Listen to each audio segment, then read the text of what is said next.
Hey, fellow Gray Rockers, it's Greg over here on the East End, speaking on behalf of my wife Marta and Ellen Montague.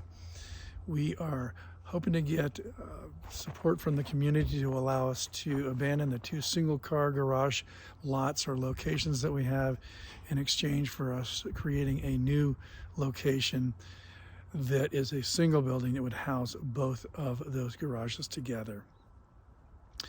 I am going to walk through the location with you and the logic behind our request in a moment.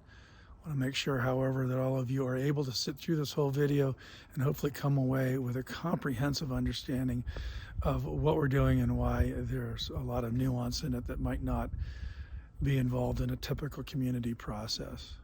It's actually going to require a replat if we were to do this, a survey and a replat, and a change of the declarations that would require a vote. So there's definitely things here that are unprecedented in regards to Gray Rock operations, so to speak. So the meeting that we hope to have in February would certainly involve the consensus process, but hopefully you can get almost all or all of your questions answered through this video. And that way, if you aren't able to make it, as I may have mentioned, that at least you know what's going on. So I'm going to go ahead and walk through this here with you. And if you got any questions, my cell's 970-690-2833. You can text me, give you a call back, we can talk, or walk to the location. And between Marta and Ellen and me, hopefully we'll get all of your questions cleaned up as much as possible so we can address them at the meeting or directly with each of you individually. Thank you. So Ellen, Marta, and myself are requesting the community allow us to abandon the two single-car garage locations over here in exchange for allowing us to build a single building that would house the two garages. The main request for this is driven by the fact that this building creates a shadow all winter long that allows the ice to remain, allowing slippery conditions to remain also. And as we age, we've noticed that every time we slip and fall, it becomes more of a grim reality that we're likely to break something. So the other reason for this is if we are to build the two garages over here, one on Ellen's property and then one on a separate lot, it would require removing these mature trees, the pine tree here and the apple tree behind it. And then on Ellen's side, there's another lovely little tree over here. I don't know what it is. It's some sort of a mystery tree. So hopefully all of you would be willing to work with us on this. The most obvious thing that impacts the community is that if we were to put a building up here, a single building, it would impact the view of Nolan and Kathy's lot, their horse pasture, and that would impact all of us. And right now, the view to the northeast as you're coming up Gray Rock is of this thicket. And so what Ellen has agreed to do is take this thicket out and then leave or plant a lilac that's dense, a more trimmed lilac over here. So if we were to knock all of this out and preserve these trees, there's 3 trees primarily, you'd be then picking up a new view that currently doesn't exist in exchange, hopefully, for the obvious negative impact of putting the building over there. So you get a new view to the northeast that doesn't exist. So we're hoping you can work with us on this. I will go ahead and switch over to a review of the plat and some more of the specifics around that. I'm hoping all of you, again, are completely informed of this so that if you can't make it to the meeting, at least you feel like you've been included and informed. Thanks. Hello, Gray Rockers. It's Greg here, continuing this overview. We have a plat of Gray Rock Commons. It's kind of fun to see if you haven't seen it before. And the orientation here is as if I'm looking to the east. You'd be coming in off of Briarwood, peeling off to the right, and heading over here to the Glebe and Montague properties. And tract L is the access easement for the Duskin backyard, and we're looking to relocate our garages, which would be in here, and get them out of the shadow and ice and put them over here into the sunshine and preserve the trees that are already sitting there. So dialing in a little bit more closely, you'll see the current tract L as drawn originally, nibbles a little bit across Montague's corner and nibbles a little bit across the Glebe access driveway. And moving that over so as to allow this garage to take place takes a substantial chunk out of there, but it is very much worth it for us just to get out of that shade and preserve those trees. So just a snapshot, we're talking about moving this easement over. We're guessing from our estimates, that's 20 feet. We're guessing it's maybe 12 to 13 feet based on what we're doing. And to clarify, all of this has been done from measurements off of Ellen's lot line and off of her house, technically. So a survey is part of this process, obviously. So coming over here now, dial in a little bit more completely on it.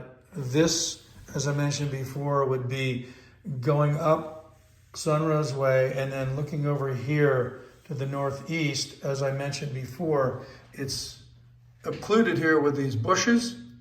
And when we would remove those bushes, we would be able to have a nicer view, and it would include something to this effect. I just walked around the hedge, as you may have recalled. We'd be preserving this little apple tree, this lovely little tree, whatever it is. I really like the bark on it, by the way. And then this 30-foot pine tree that's quite mature. So if we were to build there, again, if we were to put these two single garages in, these trees would have to go. And then we'd put up two single buildings.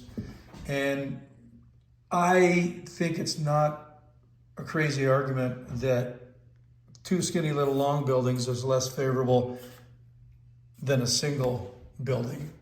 So that's an aesthetics question, but I'm in favor of that. And then opening up this view here hopefully offsets some of the impact of this view, because there's none of us who aren't aware that that is a component that would affect all of us. So anyhow, in this situation, just want to walk through it one more time. We've got the road as proposed would cut across a big chunk of Ellen's property now.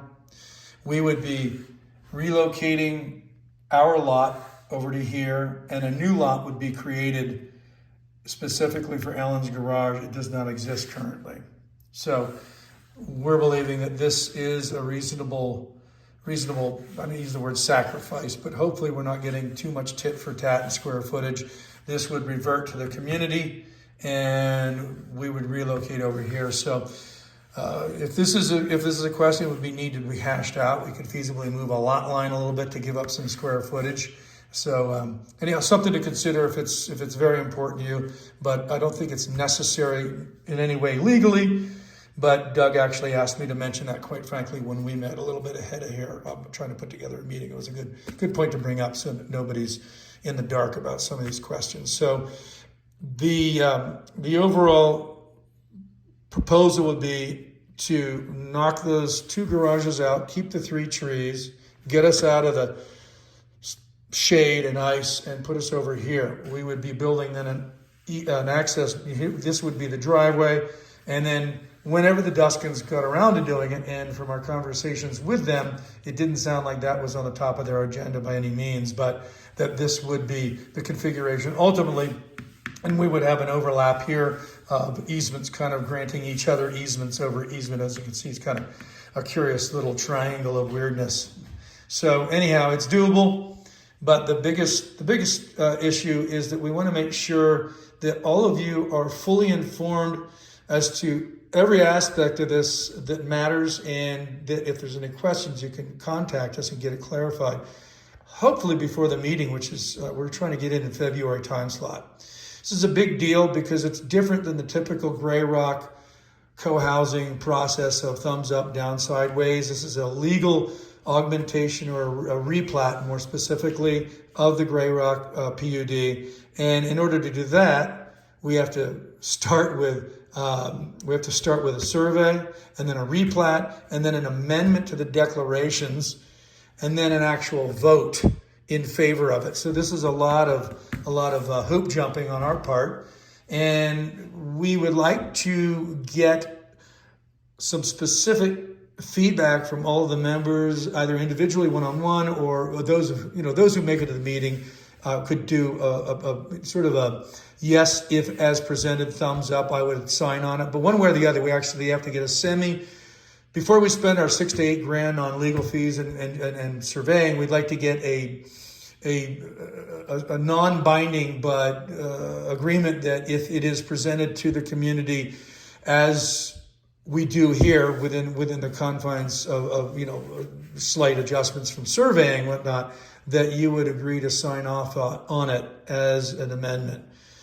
So we need to get 70% agreement on that. So that's why I'm being very deliberate about this. So hopefully you picked up my somewhat confusing drift there, but we definitely want to get the feedback and input, and it's got to be based on a thorough understanding of what we're proposing to do. So we will be in touch, and you know where to find me, 970-690-2833. I'm the most available. If you want to chat with Alan or Marta, go ahead and do so, but I'm up to my eyeballs in this, and I have the time available. So hopefully you guys be willing to vote in favor of us getting out of the shadow and into the light. Thank you much. Take care.